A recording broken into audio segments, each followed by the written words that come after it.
Hello everyone, this is Rahul Vishwakarma और ये हमारा थर्ड पार्ट है चैप्टर नंबर 2 डेटा स्ट्रक्चर्स का। तो इस वीडियो में हम लोग देखेंगे कंट्रोल स्ट्रक्चर्स।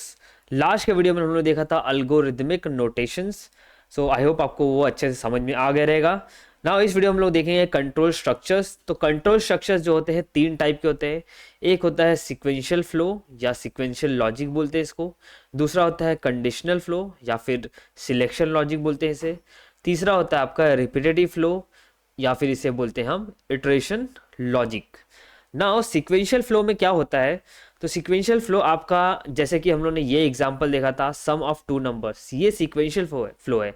यहाँ पे आप देखोगे तो हर एक स्टेप एक के बाद एक प्रॉपरली एग्जीक्यूट होते जा रहा है। ऑलराइट, क्योंकि यहाँ पे ना कंडीशन है ना कोई रिपीटेशन है, तो इसलिए हम लोग इसको बोलेंगे सीक्वेंशियल फ्लो। सीक्वेंशियल मतलब एक सीक्वेंस में हर एक स्टेप एग्जीक्यूट होते जाता है, तो उसे हम बोलते हैं sequential flow. Alright, now conditional flow क्या होता है? कंडीशनल फ्लो जहाँ पे भी कंडीशन आ जाए आप समझ लो वहाँ पे इफ एल्स वाली चीज़ें आ जाती है। ऑलराइट, जब आप सी प्लस में पढ़ोगे इफ एल्स और स्विच केस, ये सारी चीज़ें कहाँ आती है? कंडीशनल फ्लो में। उसके बाद आता है आपका रिपीटेटिव फ्लो।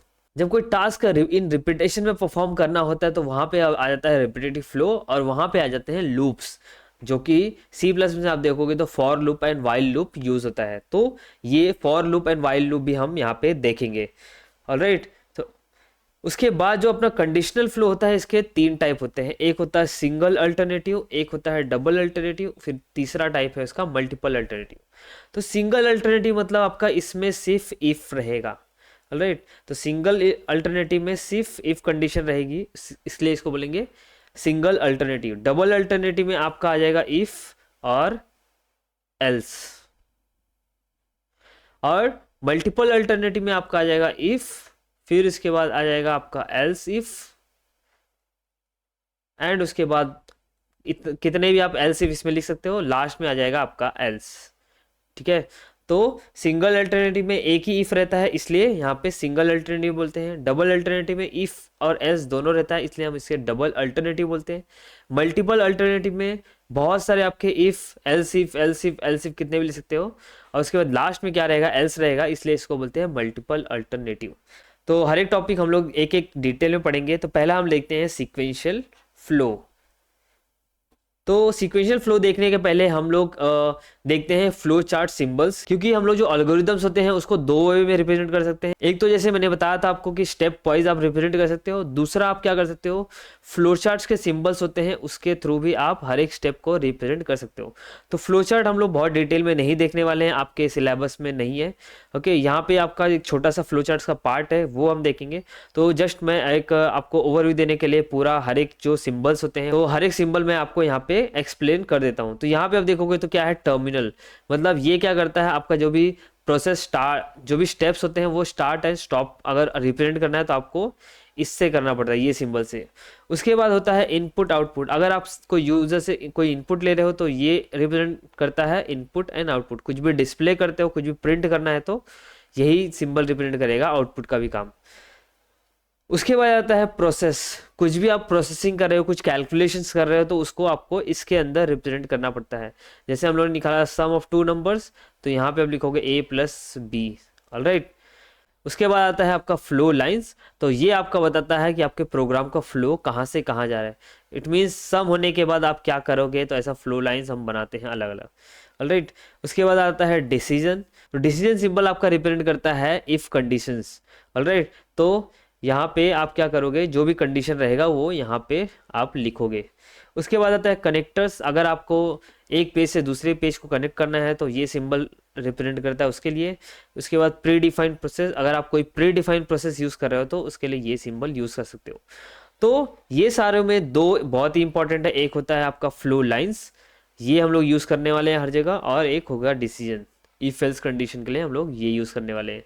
ऑलराइट, तो ये दोनों चीज याद रखना। फ्लो लाइंस क्या बताता है? आपके प्रोग्राम का फ्लो बताता है। डिसीजन आपका इफ एल्स कंडीशन जो होता है वहां पे हम लोग यूज करते हैं। ना अपना जो फर्स्ट कंट्रोल स्ट्रक्चर है वो है सीक्वेंशियल फ्लो, या फिर इसको बोलते हैं सीक्वेंशियल लॉजिक। तो सीक्वेंशियल लॉजिक क्या होता है? तो algorithm consist of modules. Algorithm में क्या होता है? सेट ऑफ मॉड्यूल्स होते हैं, जैसे यहाँ पे आप देखोगे तो मॉड्यूल्स, और ये मॉड्यूल क्या करता है? रिप्रेजेंट करता है सेट ऑफ स्टेप्स। तो each module is a set of step, each हर एक मॉड्यूल के अंदर कुछ ना कुछ सेट ऑफ स्टेप होंगे। ऑलराइट, तो सीक्वेंशियल फ्लो क्या होता है? In sequential flow the modules are executed one after the other.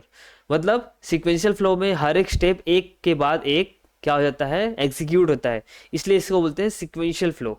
हर एक स्टेप एक सीक्वेंस में एग्जीक्यूट होता है, कोई इफ एल्स कंडीशन नहीं होता है, कोई रिपीटेटिव टास्क नहीं होता, कोई भी लूप नहीं होता है, तो वो केस में उसे बोलते हैं सीक्वेंशियल फ्लो।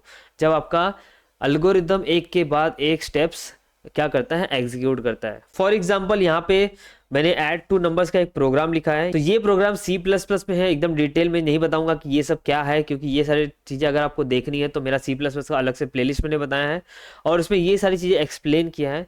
यहाँ पे मैं आपको सिर्फ डेमो दिखा रहा हूँ कि सिक्वेंशियल फ्लो वर्क कैसे करता है। तो यहाँ पे आप देखोगे तो मैंने दो वेरिएबल डिफाइन किए हैं, x एंड y। उसके बाद मैंने यूज़र को बोला है एंटर वैल्यू ऑफ x। तो यूज़र क्या करेगा? एक x की वैल्यू एंटर करेगा, तो सी इन क्या करेगा? x की वैल्यू लेगा एंड उसके बाद सी आउट किया है, फिर उसमें बोला है मैंने एंटर वैल्यू ऑफ y। फिर उसके बाद यूज़र क्या करेगा? y की वैल्यू एंटर करेगा एंड आफ्टर दैट मैं प्रिंट करूंगा सम ऑफ x एंड y। तो यहाँ पे आप देखोगे तो कोई भी इफ कंडीशन नहीं है, कोई भी वाइल लूप नहीं है। ऑलराइट, तो ये मतलब इट मीन्स ये क्या है? एक सीक्वेंशियल फ्लो है। ऑलराइट, नाउ अब मैं क्या करता हूँ? इसको रन करता हूँ और देखते हैं कैसे ये वर्क करता है। तो मैंने इसको रन किया, यहाँ पे आप देखोगे तो क्या आया? Enter value of x। तो यहाँ पे मैं सपोज 10 लिख देता हूँ। ओके, ये लाइन एग्जीक्यूट हुआ, उसके बाद यहाँ पे ये लाइन पे आया और वहाँ पे देखोगे तो प्रोग्राम रुक गया यहाँ पे, क्योंकि वो एक्सपेक्ट कर रहा है x की वैल्यू। तो x की वैल्यू मैंने एंटर कर दी 10। अब x की वैल्यू वो सेव कर लेगा। सॉरी, यहाँ पे एंटर करना है 10। एंटर करने के बाद मैं एंटर बटन प्रेस करूँगा, फिर इसके बाद बोल रहा है एंटर वैल्यू ऑफ y। तो यहाँ पे मैं लिखूँगा 20 और नाउ उसके बाद sum of x and y is equal to 30। तो उसके बाद उसने x प्लस वाई करके जो भी addition of x and y था वो डिस्प्ले कर दिया। तो that is a sequential flow example. Alright, तो सीक्वेंशियल फ्लो में आपका क्या होता है? जो भी स्टेप्स होते हैं एल्गोरिथम के वो एक सीक्वेंस में एग्जीक्यूट होते हैं। नाउ दूसरा कंट्रोल स्ट्रक्चर क्या है अपना? कंडीशनल फ्लो, जिसे हम और बोलते हैं सिलेक्शन लॉजिक। ऑलराइट, तो कंडीशनल फ्लो में क्या होता है? In conditional flow one or other module is selected depending on condition. मतलब कंडीशन के हिसाब से इसमें स्टेप्स रन होते हैं। तो कंडीशनल फ्लो के भी तीन टाइप होते हैं, एक होता है सिंगल अल्टरनेटिव, डबल अल्टरनेटिव और मल्टीपल अल्टरनेटिव। ये मैंने एक्सप्लेन किया था। तो पहला हम देख लेते हैं सिंगल अल्टरनेटिव कैसे वर्क करता है। तो सिंगल अल्टरनेटिव में आप देखोगे तो पहला क्या आता है? इफ कंडीशन आता है।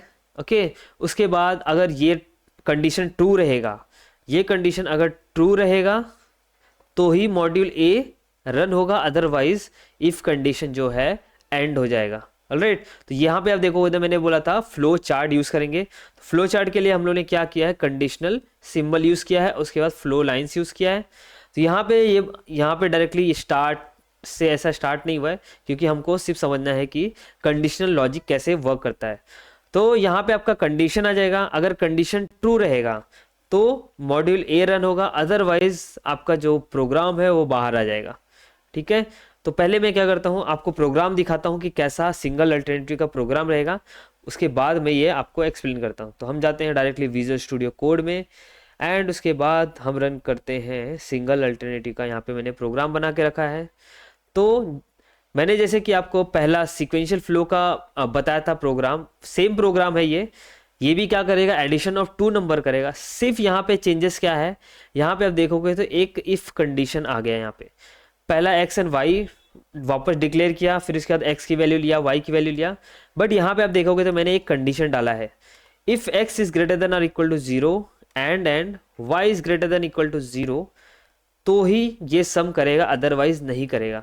इसका मतलब क्या हुआ कि अगर x की वैल्यू 0 या 0 से बड़ी है, मतलब पॉजिटिव नंबर है, एंड y की वैल्यू अगर 0 या 0 से बड़ी है, मतलब दोनों अगर x एंड y दोनों पॉजिटिव नंबर्स रहेंगे तो ही ये x प्लस वाई करेगा, अदरवाइज नहीं करेगा।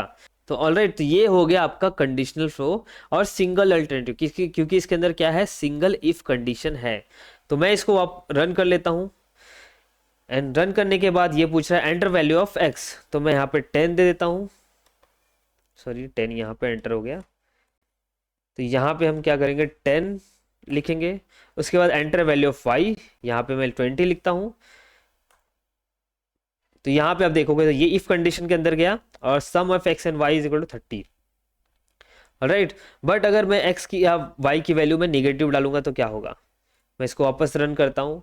वापस ये पूछ रहा है एंटर वैल्यू ऑफ एक्स, तो यहाँ पे मैं लिखता हूँ -20 और यहाँ पे फिर लिखता हूँ 10 वाई की वैल्यू। ना यहाँ पे आप देखोगे तो मेरा प्रोग्राम एग्जिट हो गया, कुछ sum of x and y print हुआ ही नहीं, ऑलराइट। तो इसका मतलब क्या हुआ, यहाँ पे आया कंडीशन एक्स, कंडीशन क्या हो गया, फॉल्स हो गया। क्यों फॉल्स हो गया? क्योंकि जो एक्स की वैल्यू है माइनस है, तो -20 इज नॉट ग्रेटर देन और इक्वल टू 0, यहाँ पे कंडीशन अपना फॉल्स हो गया। ये वाला कंडीशन ट्रू हो गया था, बट दोनों कंडीशन यहाँ पे क्या होना चाहिए, ट्रू होना चाहिए। तो -20 पहले चेक करेगा, -20 is greater than equal to 0, no, क्योंकि वो माइनस वैल्यू है। तो यहाँ पे आपका कंडीशन फॉल्स हो गया, तो इससे आपका प्रोग्राम क्या होगा, इसके अंदर जाएगा नहीं और एग्जिट हो जाएगा, राइट। तो ये आपका था सिंगल अल्टरनेटिव का एग्जांपल। तो यहाँ पे भी सेम लिखा है, if condition then module A, अगर एक कंडीशन ट्रू होगा तो मॉड्यूल ए रन करेगा, otherwise end of if structure, otherwise if क्या हो जाएगा, एंड हो जाएगा। तो सेम यहाँ पे भी फ्लो में आपको दिखाया गया है, अगर कंडीशन क्या रहेगा, ट्रू रहेगा, कंडीशन यस रहेगा तो मॉड्यूल ए रन होगा, जो मॉड्यूल ए मतलब अपना ये था sum of x and y, alright. Otherwise no रहेगा तो बाहर आ जाएगा, तो नो था, इसलिए यहाँ पे देखोगे तो एक्स एंड वाई की वैल्यू प्रिंट नहीं हुई, राइट। अब हम देखते हैं डबल अल्टरनेटिव। डबल अल्टरनेटिव में मैंने क्या बताया था आपको, वहाँ पे इफ और एल्स होगा। तो यहाँ पे आप देखोगे तो इफ और एल्स कंडीशन है, if condition true then module A run करेगा, अदरवाइज क्या करेगा, मॉड्यूल बी रन करेगा। तो मैं वापस पहले प्रोग्राम दिखा देता हूँ आपको। तो डबल अल्टरनेटिव का प्रोग्राम ये रहा, ये भी सम ऑफ 2 नंबर्स है, बट यहाँ पे थोड़ा सा और एक कंडीशन ऐड हो गया है एल्स का। तो यहाँ तक आप देखोगे तो सेम है, एंटर एक्स की वैल्यू, फिर एंटर वाई की वैल्यू, फिर यहाँ पे चेक कर रहा है एक्स इज ग्रेटर देन और इक्वल टू 0 या फिर Y is greater than equal to 0, क्या दोनों पॉजिटिव नंबर्स है, अगर है तो sum of x and Y निकालना है, अदरवाइज वो एल्स में जाएगा और बोलेगा एक्स और वाई इज नेगेटिव। ओके, इसका मतलब क्या हुआ, एक्स एंड वाई दोनों में से कोई एक क्या है, नेगेटिव है, या फिर दोनों नेगेटिव है, इसलिए वो इफ में नहीं गया, डायरेक्टली कहाँ पे आ गया, एल्स में गया। तो अगर यहाँ पे इफ फॉल्स होगा तो कहाँ चले जाएगा, डायरेक्टली वो एल्स में चले जाएगा, ऑलराइट। तो हम इसको वापस रन कर लेते हैं, एंड रन करने के बाद अभी पूछ रहा है एंटर वैल्यू ऑफ एक्स, तो यहाँ पे हम लिखेंगे 10, फिर यहाँ पे हम लिखेंगे 20। तो 10 एंड 20 दोनों पॉजिटिव नंबर्स है, इसलिए ये इसने प्रिंट किया X, sum of x and Y is 30। ना मैं दोनों में से एक को अगर निगेटिव नंबर दूंगा तो एंटर वैल्यू ऑफ एक्स, तो यहाँ पे -20 लिख देता हूँ, फिर इसके बाद एंटर वैल्यू ऑफ वाई, उसको मैं 10 दे देता हूँ। तो यहाँ पे आप देखोगे तो क्या है, एक्स और वाई इज नेगेटिव। पहले क्या होता था, कुछ भी प्रिंट नहीं होता था इसके पहले वाले में, ओके, सिंगल अल्टरनेटिव में। बट यहाँ पे आप बोल रहे हैं कि एक्स और वाई इज नेगेटिव, मतलब एक्स और वाई में से कुछ एक निगेटिव है, तो हमारा एक्स क्या है, -20 है, मतलब नेगेटिव नंबर है, इसलिए वो एल्स में आ गया और ये वाला चीज प्रिंट कर दिया। तो यहाँ पे भी सेम हो रहा है, if condition true then module A run करना है, एल्स मॉड्यूल बी रन करना है। वैसे ही यहाँ पे हमारा कंडीशन क्या हो रहा है, फॉल्स हो रहा है, इसलिए मॉड्यूल बी रन हो रहा है, अगर ट्रू रहता तो मॉड्यूल ए रन हो रहा है। यहाँ पे भी आप फ्लो चार्ट में देखोगे तो क्या हो रहा है, अगर कंडीशन ट्रू रहेगा तो मॉड्यूल ए रन होगा, नहीं तो मॉड्यूल बी रन होगा, उसके बाद प्रोग्राम एग्जिट हो जाएगा, या फिर मॉड्यूल अगर ये कंडीशन ट्रू रहेगा तो मॉड्यूल ए रन होकर प्रोग्राम एग्जिट होगा। तो ये था आपका डबल अल्टरनेटिव एग्जाम्पल। नाउ हम जाते हैं मल्टीपल अल्टरनेटिव। तो मल्टीपल अल्टरनेटिव में क्या होगा, मल्टीपल इफ एल्स कंडीशन रहेगी, ओके। तो यहाँ पे आप देखोगे तो इफ कंडीशन 1 ट्रू रहेगा तो मॉड्यूल A1 रन होगा, एल्स इफ कंडीशन 2 ट्रू रहेगा तो मॉड्यूल A2 रन होगा, एल्स इफ कंडीशन n, मतलब आप एल्स इफ कितना भी लिख सकते हो फिर, ऑलराइट। तो एल्स इफ कंडीशन n, मतलब मैंने n लिया है, मतलब n नंबर्स ऑफ कंडीशन आप लिख सकते हो, तो मॉड्यूल AN रन होगा, एल्स मॉड्यूल बी रन होगा, लास्ट में एल्स पार्ट रहेगा, मतलब अगर ऊपर की जितनी भी कंडीशन थी वो ट्रू नहीं होगी तो मॉड्यूल बी जाके रन होगा, उसके बाद एंड ऑफ इफ स्ट्रक्चर होगा। तो मैं इसके लिए आपको वापस प्रोग्राम पे लेके चलता हूँ, और यहाँ पे आप देखोगे तो मल्टीपल अल्टरनेटिव का प्रोग्राम है। तो ये भी सेम है, सम ऑफ 2 नंबर्स है, यहाँ पे एक्स एंड वाई की वैल्यू लेंगे, फिर उसके बाद यूजर को बोलेंगे x की वैल्यू एंटर करो, y की वैल्यू एंटर करो। उसके बाद पहला इफ हमारा सेम है, x is greater than equal to 0 and y is greater than equal to 0, मतलब दोनों पॉजिटिव नंबर रहेगा तो ही क्या करेगा, सम करेगा। अदरवाइज फिर चेक करेगा, अगर दोनों में से कोई एक नेगेटिव नंबर है तो चेक करेगा कौन सा नेगेटिव नंबर है।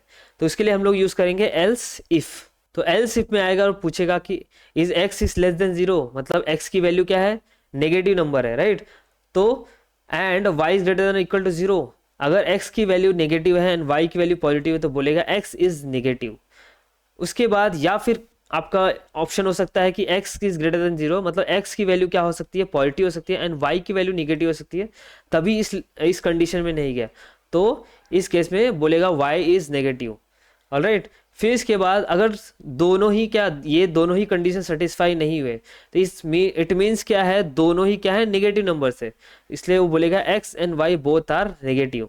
ऑलराइट, तो यहाँ पे चेक कर रहा था कि क्या x नेगेटिव है एंड y पॉजिटिव है, तो अगर x नेगेटिव है तो x बोलेगा x इज नेगेटिव। अगर यहाँ पे x पॉजिटिव है एंड y नेगेटिव है तो बोलेगा y इज नेगेटिव।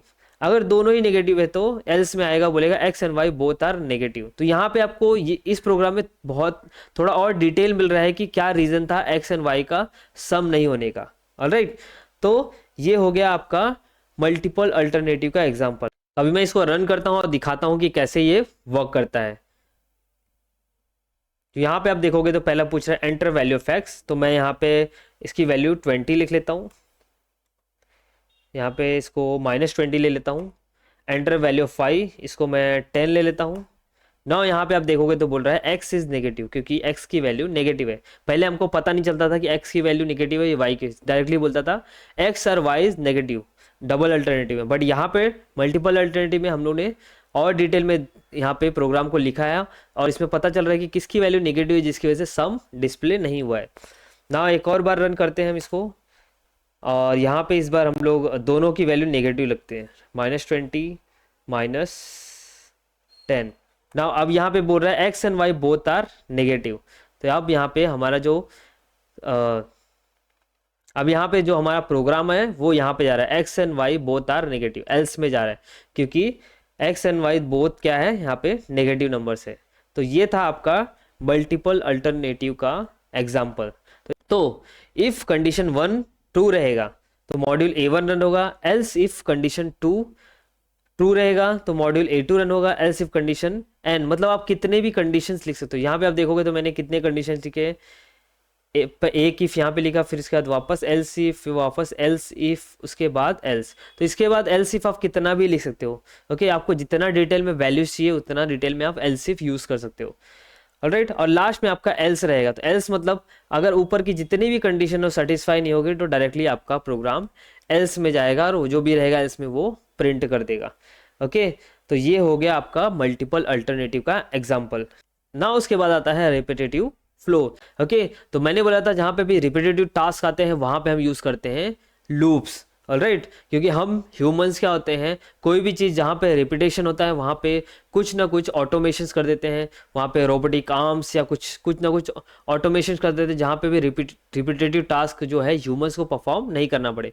वैसे ही यहाँ पे अगर कोई भी चीज़ रिपीटेटिव बहुत बार बार हो रही है सेम चीज़, तो हम उसके लिए यूज़ करेंगे, प्रोग्राम में लूप यूज़ करते हैं। तो अभी हम डेफिनेशन देख लेते हैं इसका क्या है। Here certain modules is executed repeatedly until condition satisfy। Okay, यहाँ पे क्या होता है, कोई जो मॉड्यूल्स होते हैं वो बार बार एग्जीक्यूट होते हैं जब तक कंडीशन सेटिस्फाई नहीं होता है। ऑलराइट, तो यहाँ पे हम लोग दो एग्जांपल देखेंगे, एक देखेंगे फॉर लूप का और एक देखेंगे वाइल लूप का। क्योंकि आप C++ में अगर पढ़ रहे होंगे तो वहाँ पे भी दो लूप यूज होता है, for loop and while loop. Alright, तो ये भी मैं आगे जाके C++ के प्लेलिस्ट में ऐड करने वाला हूँ। तो ये आपके C++ के भी सिलेबस में है, for loop and while loop. Alright, तो फॉर लूप पहले देखते हैं कैसे वर्क करता है। तो फॉर लूप यहाँ पे समझाने से पहले मैं आपको डायरेक्टली पहले प्रोग्राम में समझाता हूँ। तो C++ का प्रोग्राम है, यहाँ पे देखोगे तो फॉर लूप का। तो ये प्रोग्राम क्या करेगा, ये प्रोग्राम आपका 1 से लेके 10 नंबर्स तक प्रिंट करेगा, 1 से लेके 10 नंबर्स को क्या करेगा, प्रिंट करेगा। तो फॉर लूप में कैसे किया जाता था, फॉर लूप का सिंटैक्स होता है, यहाँ पे लिखते हैं फॉर, उसके बाद यहाँ पे आपको क्या करना पड़ता है, बताना पड़ता है कि आपका जो इनिशियल वैल्यू है वो कहाँ से स्टार्ट होगी। तो मैंने यहाँ पे एक इंटीजर वेरिएबल बनाया है k, और उसमें इनिशियल वैल्यू मैंने वहाँ पे ली है 1। तो मुझे क्योंकि मेरे को नंबर प्रिंट करना है 1 से लेके 10 तक, तो मैंने इनिशियल वैल्यू यहाँ पे डाल दी है 1। उसके बाद हमको एक कंडीशन लिखना पड़ता है, ओके, कि आपको कब तक ये लूप चलाना है। ऑलराइट, तो ये लूप चलाने के लिए हमको क्या करना पड़ेगा, कंडीशन लिखना पड़ेगा। अदरवाइज ये लूप क्या होगा, इनफाइनाइट टाइम तक चलेगा, मतलब रुकेगा ही नहीं कभी। तो उसको लूप को रोकने के लिए हमको कंडीशन डालना पड़ेगा कि ये लूप तब तक चलेगा जब तक k की वैल्यू लेस देन और इक्वल टू 10 है। ओके, तो पहला हमारा k की वैल्यू क्या है, 1 है, और उसके बाद ये लूप तब तक चलेगा जब तक k की वैल्यू क्या होनी चाहिए, लेस देन और इक्वल टू 10। तो जब तक k की वैल्यू 10 तक नहीं पहुंच जाती तब तक ये लूप कंटिन्यू चलता रहेगा। तो मतलब हमारा लूप कितनी बार चलेगा, 10 बार चलेगा। उसके बाद यहाँ पे हमको क्या करना पड़ता है, k की वैल्यू को इंक्रीमेंट करना पड़ता है, क्योंकि पहले हमको 1 प्रिंट करना है, उसके बाद 2 प्रिंट करना है, 3 4, तो हमको क्या करना पड़ेगा, k की वैल्यू को इंक्रीमेंट करना पड़ेगा, क्योंकि हमको लूप को क्या कर 10 बार चलाना है, राइट। तो यहाँ पे आपको इंक्रीमेंटल कंडीशन लिखनी पड़ेगी। तो k is equal to k plus 1, हम क्या करेंगे, एक एक वैल्यू k की बढ़ाते जाएंगे।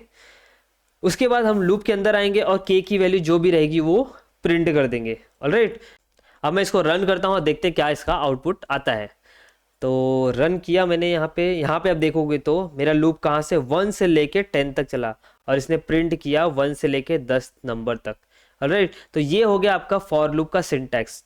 फॉर लूप ऐसे लिखा जाता है, पहले आपको क्या करना पड़ेगा, इनिशियल वैल्यू देना पड़ेगा, मतलब आपका लूप कहाँ से स्टार्ट होगा।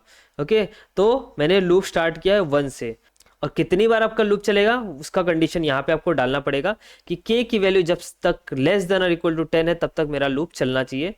उसके बाद यहाँ पे आपको k की वैल्यू को इंक्रीमेंट करना पड़ता है। तो यहाँ पे मैंने k की वैल्यू को हर बार k प्लस 1 किया, तो क्या होगा यहाँ पे, पहले यहाँ पे जाएगा k इज इक्वल टू 1, उसके बाद k की वैल्यू चेक करेगा, k क्या है 1 है, तो 1 is less than equal to क्या है, यहाँ पे 10 है। ऑलराइट, तो फिर उसके बाद यहाँ पे नहीं जाएगा, वो डायरेक्टली यहाँ पे आएगा और क्या करेगा, k की वैल्यू को प्रिंट करेगा। तो k की वैल्यू अभी क्या है, यहाँ पे 1 है। ऑलराइट, फिर इसके बाद यहाँ पे जाएगा और बोलेगा k की वैल्यू को इंक्रीमेंट कर दो, तो ये क्या हो जाएगा, अभी k की वैल्यू k प्लस 1, मतलब 1 प्लस 1 हो जाएगा 2। तो अब k की वैल्यू क्या हो गई, 2 हो गई।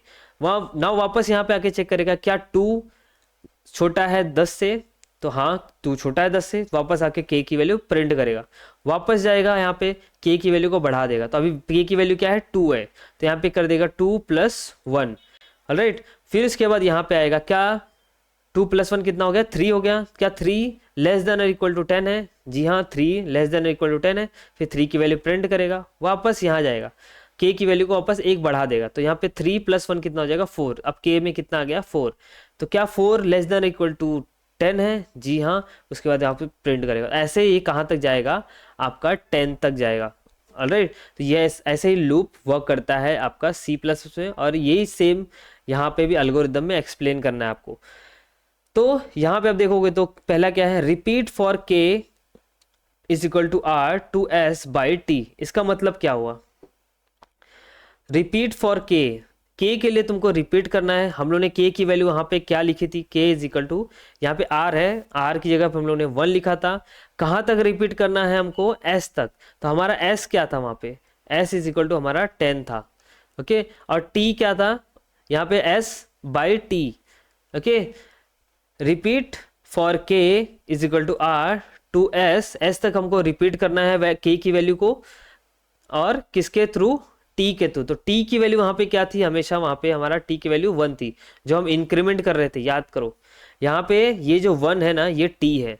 ओके, ये t है, तो कितने से आपको इंक्रीमेंट करना है वो यहाँ पे लिखना पड़ेगा। ठीक है, तो आई थिंक ये समझा रहेगा आपको। Repeat for k is equal to r।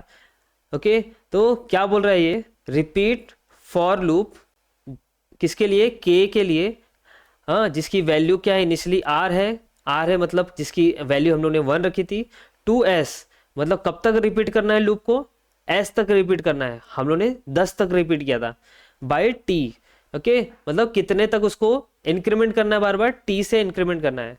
Okay, और उसके बाद हमको बार बार क्या करना है, मॉड्यूल, ये वाली मॉड्यूल रन करनी है। जितनी बार ये लूप चलेगा उतनी बार ये मॉड्यूल रन होगा। तो ये फ्लो चार्ट में भी सेम एक्सप्लेन किया गया है। k is equal to R लिया पहले, तो हम लोग ने k इज इक्वल टू 1 लिया था। फिर इज के इज ग्रेटर देन एस, क्या के एस से बड़ा है? जी नहीं। वहां पे हम लोगों ने क्या लिखा था? K is greater than equal to S. तो आप यहाँ पे कंडीशन जो भी रहेगी वहां पे लिखना है। ओके, यहाँ पे ऐसा जरूरी नहीं कि यही कंडीशन हर जगह मिलेगा आपको। ऑलराइट, तो ये कंडीशन चेंज भी हो सकता है। तो क्या के एस से बड़ा है? नहीं बड़ा रहेगा। ओके, तो के इज लेस देन एस, तो मॉड्यूल ए रन होगा। अगर के एस से बड़ा हो जाएगा तो तुम्हारा प्रोग्राम क्या हो जाएगा? एग्जिट हो जाएगा। जैसे यहाँ पे हमारा जब के की वैल्यू क्या होनी चाहिए? 10 से बड़ी हो गई थी, तो उसके बाद ये लूप रुक गया था। वैसे ही जैसे के का वैल्यू बड़ा हो जाएगा एस से, वो क्या होगा? प्रोग्राम एग्जिट कर लेगा। तो अगर के की वैल्यू छोटी है एस से, तो मॉड्यूल ए रन करेगा। उसके बाद के की वैल्यू टी से इंक्रीमेंट कर देगा। टी मतलब यहाँ पे हमारा 1 था। तो ये था आपका repetitive logic for loop. Same आपका जो होता है वाइल लूप भी ऐसे ही वर्क करता है। सिर्फ वाइल लूप में आपको जो इंक्रीमेंट होता है और जो लूप का कंडीशन इनिशियल वैल्यू जो होती है वो आपको पहले ही देना पड़ता है। जैसे फॉर लूप में एक सिंटैक्स ये पूरा, वो तीनों चीज़ वहाँ पे डालने के लिए। तो मैं आपको डायरेक्टली दिखा देता हूँ वो चीज़, प्रोग्राम के थ्रू देखोगे तो ज़्यादा समझ में आएगा। तो ये है हमारा वाइल लूप।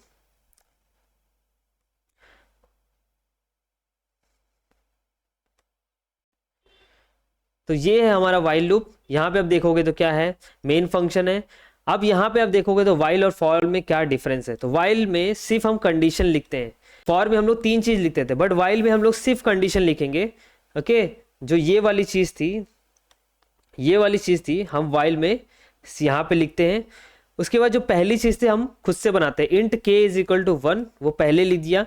के की वैल्यू हमारी 1 से स्टार्ट होगी। उसके बाद वाइल कब तक ये आपका लूप चलेगा? जब तक के की वैल्यू लेस देन और इक्वल टू 10 है, तब तक हमारा लूप चलेगा। ऑलराइट, उसके बाद हर बार क्या हमको रन करना है? मॉड्यूल ए की जगह पे यहाँ पे क्या है?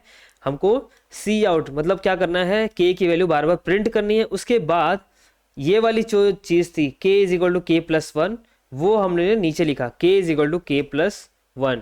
तो बार बार के की वैल्यू इंक्रीमेंट करेगा। कब तक इंक्रीमेंट करेगा? जब तक के की वैल्यू ग्रेटर देन हो जाती है 11, मतलब 10 से बड़ी हो जाती है, तब तक वो इंक्रीमेंट करेगा। और हमारा लूप कहाँ से? 1 से लेके 10 तक चलेगा वाइल लूप में। तो वाइल और फॉर में सिर्फ सिंटेक्स का डिफरेंस है, बाकी काम दोनों वही करते हैं। तो मैं इसको रन करता हूँ और देखते हैं कैसा ये आउटपुट देता है। तो यहाँ से मैं इसको रन करता हूँ। यहाँ पे भी देखोगे तो इसने भी क्या किया? 1 से लेके 10 तक वैल्यूज प्रिंट की। तो अब देखो तो कैसे रन हो रहा है। पहले के की वैल्यू 1 थी, तो के मतलब 1, क्या 1 इज लेस देन 10? जी हाँ, ये ट्रू है। तो क्या करेगा? के की वैल्यू प्रिंट कर देगा 1, और इसके बाद के की वैल्यू इंक्रीमेंट कर देगा 1 से। तो 1 प्लस 1 कितना हो जाएगा? 2 हो जाएगा। तो अब के की वैल्यू कितनी की? 2 हो गई।